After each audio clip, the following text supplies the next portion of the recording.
value for money, and the individuals purchasing the properties were exposing themselves to potentially ruinous losses if the market crashed. This is more or less what eventually happened. Although it is less well known than the Wall Street crash and the Great Depression that had so upended Fred's burgeoning property career 60 years earlier, the economic boom of the 1980s came to a halt on Black Monday, the 19th of October 1987, when the stock markets incurred very substantial losses. The wider stock market recovered reasonably quickly. An exception was Manhattan property prices, which it was now appreciated had become overvalued. This left Donald and his business associates holding a large amount of bad loans. He claimed at the time that he had cashed out his stocks a month before the crash. Some have asserted that even if this was true, it doesn't allow for the more important issue of his property loans.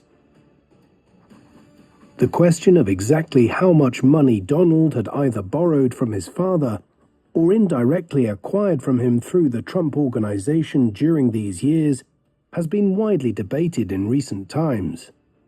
Donald himself has maintained that he got started simply with a, quote, small loan of $1 million from his father. However, this $1 million claim seems to relate to trusts of $1 million which Fred set up for each of his children in 1976. Soon Fred's largesse towards Donald far exceeded this. In 1978, Donald's first project in Manhattan, right before he began work on Trump Tower, commenced. This was a full redevelopment of the Commodore Hotel next to the iconic Grand Central train station on Park Avenue in Midtown Manhattan. To undertake it, Donald acquired a loan of $70 million, half of which was obtained with Fred acting as guarantor. The money came from a bank, but it may as well have come from Fred. If Donald had reneged on the loan, Fred would have owed the bank $35 million. The Commodore reopened as the Grand Hyatt Hotel in 1980, and the loan was repaid. The same cannot be said of money his father loaned him in the 1980s. A legal document from 1985 indicated that Donald owed Fred $14 million at that time. That figure only escalated as Donald's business affairs really began to run into trouble in the late 1980s and early 1990s, as he became involved in the casino business. Like anyone involved in the Manhattan property market in the 1980s, Donald had suffered from the downturn at the end of the decade. So too had Fred as a result, but there was a lot of breathing room. In 1982, when Forbes had published its inaugural list of the 400 richest Americans, Fred had featured on the list at number 286, with an estimated fortune of $200 million. Though it has been argued it was substantially more than this. Things became much more difficult in the years that followed. Donald continued to invest in hotels that pushed him further into debt. Most notably, he had entered the Atlantic City casino and hotel industry, buying up several casinos here from the mid-1980s onwards. He invested hundreds of millions of dollars in these ventures, money that was obtained through vast loans, in the expectation that there would be a never-ending continuation of the boom that occurred between 1981 and 1987. Instead, after a sputtering recovery following the crash of 1987, the Western world entered a recession in the early 1990s. Casinos do not do well in recessions, and Donald's questionable decision to purchase multiple casinos in Atlantic City meant he was now effectively in competition with himself. By 1990, he was falling behind on his interest payments. Fred stepped in at this point. He sent one of his lawyers, Howard Snyder, to the Trump Castle Casino and had him buy 670 grade chips, each of which was worth $5,000, amounting to $3.35 million in total. Then Snyder left the casino. A similar move the following day added $150,000 to bring the total sum to $3.5 million. This effectively meant Fred had given Donald $3.5 million to meet his loan payments without ever having to pay tax on the gift to his son. As far as the legality of this went, Fred had simply had his lawyer buy him hundreds of chips from the casino. He could cash them in and get his money back at any time, if he wished. So it was not a taxable gift, even though he obviously never intended on getting the money back. The Casino Control Commission was not as convinced and fined Donald $65,000. As Donald's financial situation was declining in this drastic way in the early 1990s, Fred's health was deteriorating in tandem. It must be remembered that he was in his mid-80s by the time his lawyer was spending millions of dollars on casino chips for him. He was suffering from a range of age-related ailments. Then, in October 1991, he was diagnosed with a mild form of dementia, though it would get worse over time. For instance, when Donald married his second wife, Marla Maples, at the Plaza Hotel in New York on the 20th of December 1993, Fred acted as his best man. However, he had to be reminded why he was there. Still, at this juncture, he was lucid enough to know that Donald had effectively entered bankruptcy proceedings in 1991 and that he would eventually foreclose on the Plaza Hotel and his 3 Atlantic City casinos, the Taj Mahal, the Trump Plaza, and the Trump Castle. Other family members have noted that in the years that followed this, Fred would often forget who they were. His final years were spent in this downward spiral.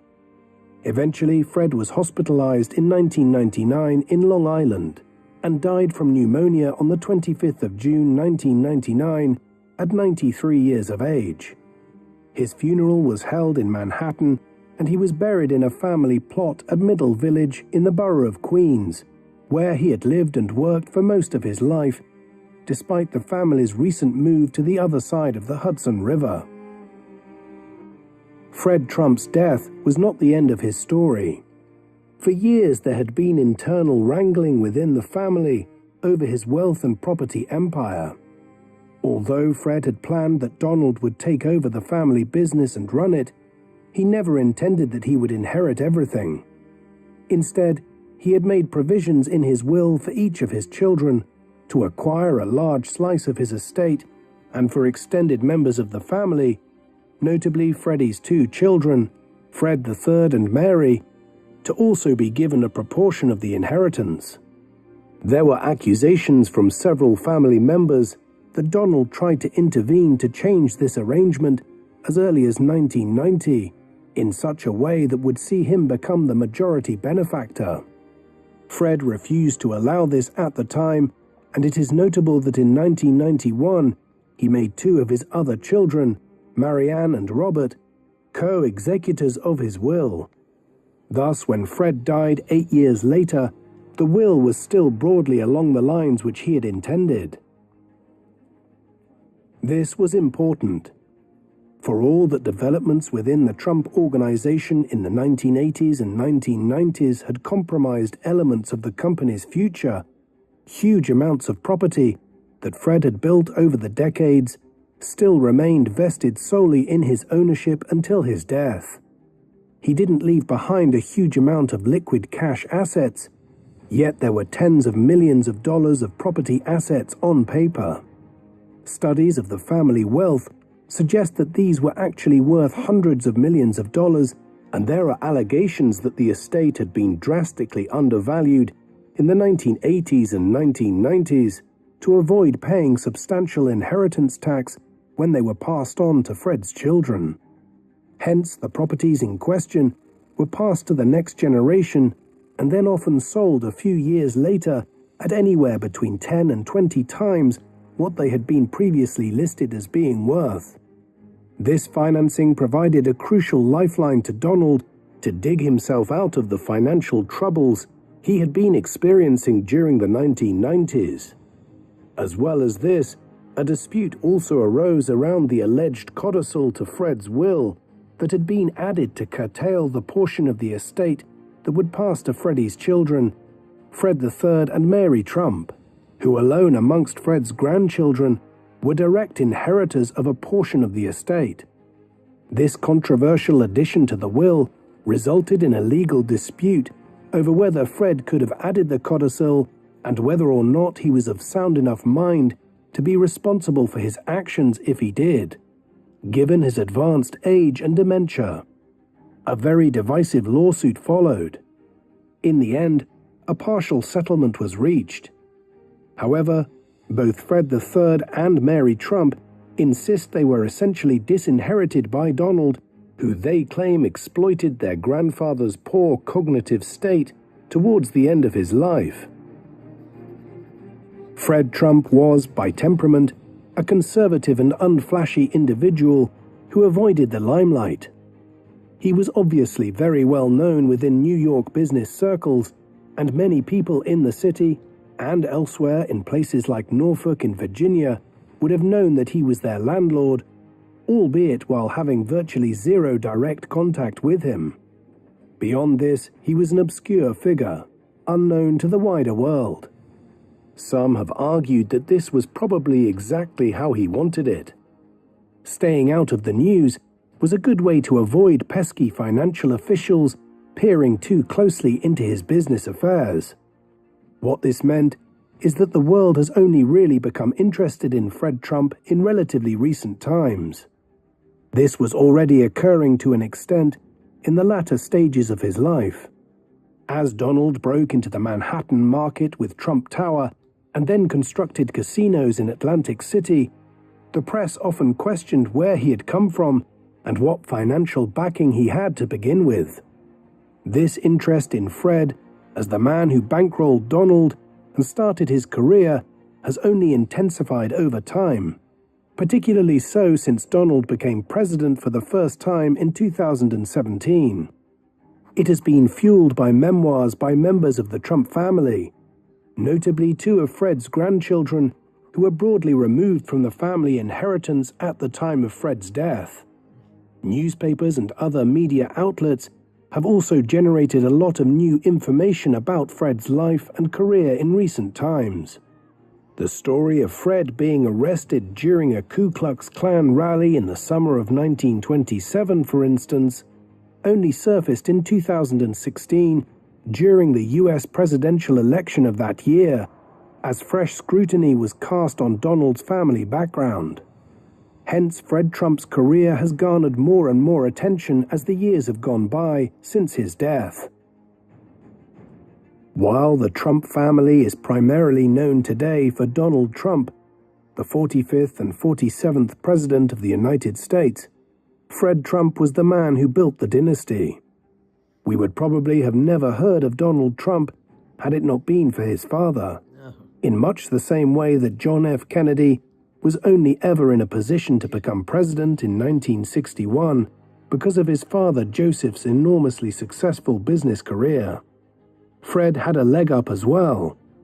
His father, Frederick Trump, immigrated in his youth to the United States from southern Germany and made a good lot of money out west in Seattle, British Columbia, and Yukon during the era of the Klondike Gold Rush at the end of the 1890s. He then employed the money he had made at that time as seed capital to enter the construction business back in New York. The family was doing well during an era of rapid development in Queens in the 1910s, when Frederick's sudden death from the Spanish flu in 1918 left Fred, his mother and siblings facing an uncertain future. Fred rose to the challenge. He learned the construction sector from the ground up in